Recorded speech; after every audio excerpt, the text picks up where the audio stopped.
Assalamualaikum warahmatullahi wabarakatuh. Hai Bapak Ibu guru-guru hebat.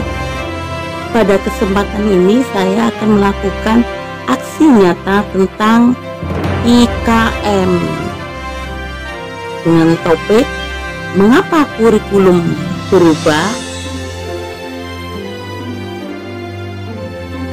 Kurikulum ya memang harus berubah. Mengapa?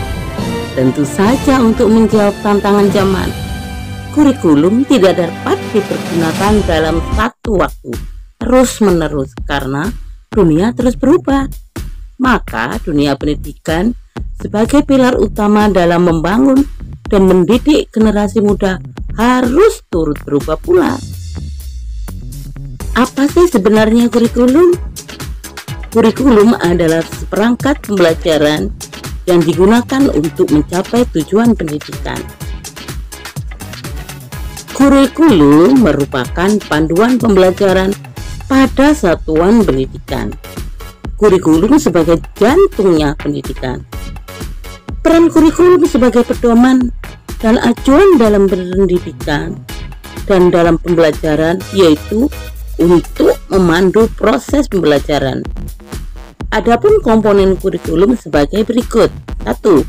Tujuan, 2. Konten, 3. Metode, dan keempat evaluasi. Kurikulum tidak bisa tidak diganti. Kurikulum operasional satuan pendidikan harus bersifat dinamis. Apa artinya? Dapat diubah sesuai dengan perubahan dan perkembangan zaman yang diadaptasi sesuai dengan lingkungan geografis juga kebutuhan siswa dan sesuai dengan konten untuk membangun kompetensi di masa kini dan masa yang akan datang. Hai Bapak Ibu guru-guru hebat, ada beberapa alasan kenapa kurikulum perlu diubah. 1. Membangun relevansi dengan dunia nyata dan perkembangan zaman. Dengan perubahan kurikulum, maka siswa dapat belajar dan berkembang sesuai dengan zamannya di masa kini dan masa yang akan datang, dan untuk menghadapi tantangan di masa depan.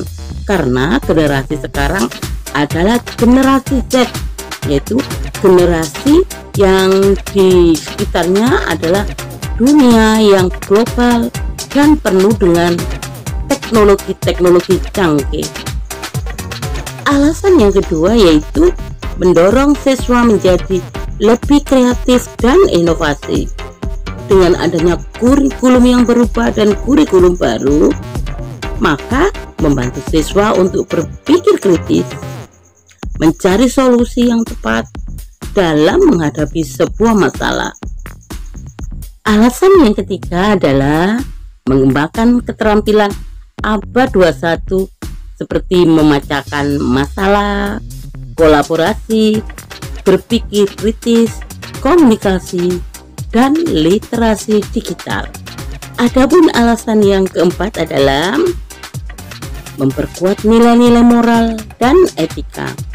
Jadi kurikulum ini lebih menekankan pada pembentukan karakter dan etika, sehingga membantu siswa bertanggung jawab, etis, dan berintegritas. Selanjutnya untuk alasan yang kelima yaitu mengintegrasikan terhadap teknologi secara efektif. Dengan perkembangan iptek yang sangat pesat, tentu saja berpengaruh terhadap dunia pendidikan. Maka perubahan kurikulum perlu dilakukan untuk mengintegrasikan iptek secara efektif dalam pembelajaran. Selain itu juga mempersiapkan siswa dalam menghadapi tantangan di masa yang akan datang. Alasan yang keenam yaitu memperbaiki metode evaluasi. Kurikulum perlu berubah. Untuk apa? Untuk mengadopsi metode evaluasi secara menyeluruh. Alasan yang ketujuh yaitu mengurangi tekanan dan kelebihan pada beban siswa.